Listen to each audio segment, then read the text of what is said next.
বাস্তবায়ন করার জন্য যা যা করা লাগে তাই আমরা করব ইনশাআল্লাহ। বিসমিল্লাহির রহমানির রহিম। বাংলাদেশ দাবি আদায় ঐক্য পরিষদের আজকের এই সংবাদ সম্মেলন, এবং আপনারা দেখেছেন একটি মর্মান্তিক ঘটনা। সেলিম হাদি ভাইয়ের আমরা দোয়া ও মোনাজাত করেছি। অনেক মানুষ আজকে জানাজায় যাবে, আমরা বলেছি যে যেখান থেকে পারেন যাবেন। সরকারি কর্মচারীদের শুধু নেতৃবৃন্দকে আহ্বান করেছিলাম। সারা দেশের কর্মচারীরা আমাদের 5 ডিসেম্বরের মহাসমাবেশের পরে যে আগ্রহ নিয়ে বসে আছে, যে সরকারের তরফ থেকে যারা পে কমিশন কমিটিতে কাজ করছেন, দীর্ঘদিন যাবৎ কাজ করছেন, সম্মানিত চেয়ারম্যান সহ সকল নেতৃবৃন্দকে আমরা আহ্বান জানিয়েছি যত তাড়াতাড়ি আমাদের সুপারিশটি পেশ করবে, তত তাড়াতাড়ি আমাদের মাননীয় প্রধান উপদেষ্টা আমাদের জন্য সেই কাজটি ঘোষণা করবেন। আমরা ক্ষুধার্ত মানুষ, আমরা কোনো রাজনৈতিক দলের কর্মী নেতা না, আমরা প্রজাতন্ত্রের কর্মচারী।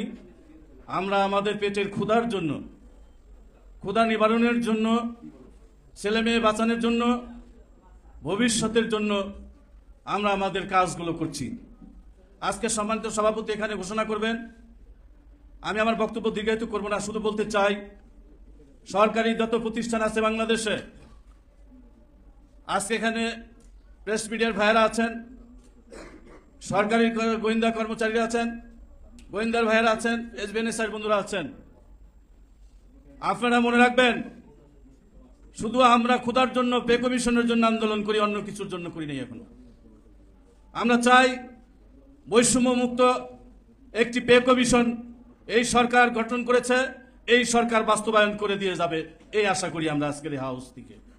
আমি মনে করি আমাদের যে কর্মসূচি আসবে, যদি বাস্তবায়ন না হয়, সারা দেশের কর্মচারীরা সেই কর্মসূচি বাস্তবায়ন করবে যদি আমরা প্রজ্ঞাপন না পাই সময় মতো। এবং আরেকটি কথা বলতে চাই, হোসেন মোহাম্মদ এরশাদের সময় আমরা উৎসব বোনাস যখন আদায় করি, আমাদের 13 জন কর্মচারীর নেতা গ্রেপ্তার করেছিলেন, এবং সেই গ্রেপ্তারটা ছিল সম্মানীয় গ্রেপ্তার। পুলিশে গ্রেপ্তার করলেন, আর জেলখানায় পুলিশরা আমাদেরকে বিরিয়ানি নিয়ে, কলা নিয়ে, এটা নিয়ে, ওটা নিয়ে খাওয়াচ্ছে। খালি জেলের সাহেব কয়, একজন ভিআইপি নেতাও তো এটা পায় না, তোমরা কি করতেছো? কয় স্যার, এটা তো সবার জন্য দাবি, এরা তো দাবির জন্য জেলে আসছে।